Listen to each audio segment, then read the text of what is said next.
बोलो जय श्री राम, जय बजरंग बली की।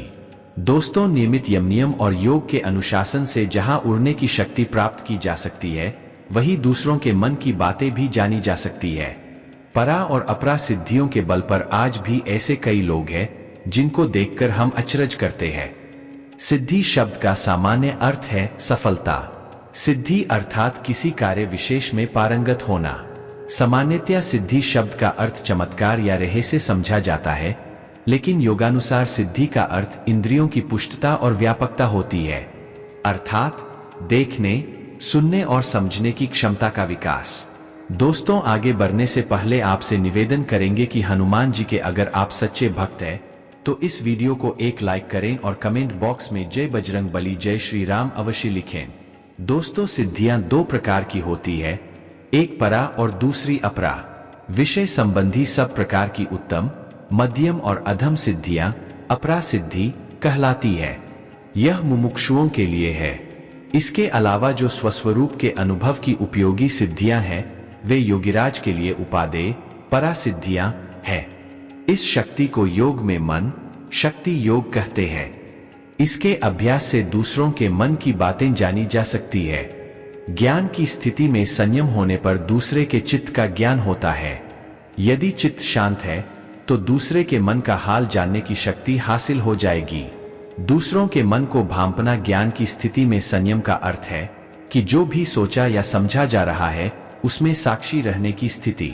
ध्यान से देखने और सुनने की क्षमता बढ़ाएंगे तो सामने वाले के मन की आवाज भी सुनाई देगी।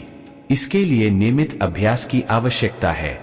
उड़ने की शक्ति योग द्वारा प्रथम 3 माह तक लगातार ध्यान करते हुए शरीर और आकाश के संबंध में संयम करने से लघु अर्थात हल्की रुई जैसे पदार्थ की धारणा से आकाश में गमन करने की शक्ति प्राप्त हो जाती है।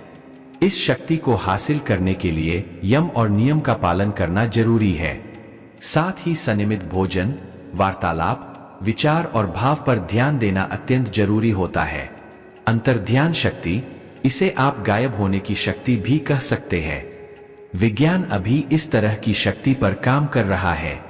हो सकता है कि आने वाले समय में व्यक्ति गायब होने की कोई तकनीकी शक्ति प्राप्त कर ले। योग अनुसार कायागत रूप पर संयम करने से योगी अंतर्ध्यान हो जाता है।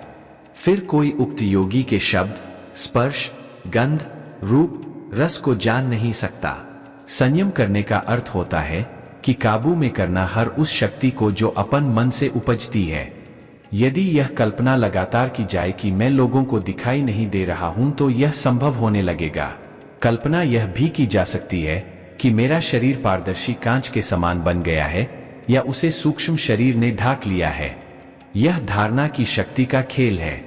भगवान शंकर कहते हैं कि कल्पना से कुछ भी हासिल किया जा सकता है। कल्पना की शक्ति को पहचाने। जाति स्मरण का प्रयोग, इसे पूर्वजन्म ज्ञान सिद्धि योग कहते हैं। जैन धर्म में इसे जाति स्मरण कहते हैं। इसका अभ्यास करने या चित्त में स्थित संस्कारों पर संयम करने से पूर्वजन्म का ज्ञान होने लगता है। आत्मबल की शक्ति, योग साधना करें या जीवन का और कोई कर्म आत्मबल की शक्ति या कहें कि मानसिक शक्ति का सुदृढ़ होना जरूरी है, तभी हर कार्य में आसानी से सफलता मिल सकती है।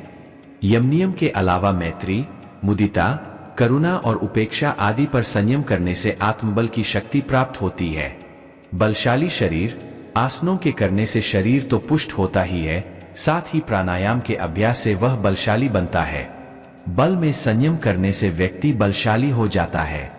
बलशाली अर्थात जैसे भी बल की कामना करें वैसा बल उस वक्त प्राप्त हो जाता है। जैसे कि उसे हाथी बल की आवश्यकता है तो वह प्राप्त हो जाएगा। योग के आसन करते करते यह शक्ति प्राप्त होती है। सोच से संचालित होने वाली इस शक्ति को बल संयम कहते हैं। दिव्य श्रवण शक्ति, समस्त स्रोत और शब्दों को आकाश ग्रहण कर लेता है। वे सारी ध्वनियां आकाश में विद्यमान है। आकाश से ही हमारे रेडियो या टेलीविजन यह शब्द पकड़कर उसे पुनः प्रसारित करते हैं। कर्ण इंद्रियां और आकाश के संबंध पर संयम करने से योगी दिव्य श्रवण को प्राप्त होता है। अर्थात यदि हम लगातार ध्यान करते हुए अपने आसपास की ध्वनि को सुनने की क्षमता बढ़ाते जाएं और सूक्ष्म आयाम की ध्वनियों को सुनने का प्रयास करें तो योग और टेलीपैथिक विद्या द्वारा यह सिद्धि प्राप्त की जा सकती है। तो दोस्तों आप भी इन सिद्धि ज्ञान से इन सभी सिद्धियों को प्राप्त कर सके हैं। तो दोस्तों मैं आशा करता हूं ये वीडियो आपको अच्छा लगा होगा। अगर अच्छा लगा तो वीडियो को लाइक, शेयर और चैनल को सब्सक्राइब करें। धन्यवाद। बोलो जय श्री राम, जय बजरंग बली की।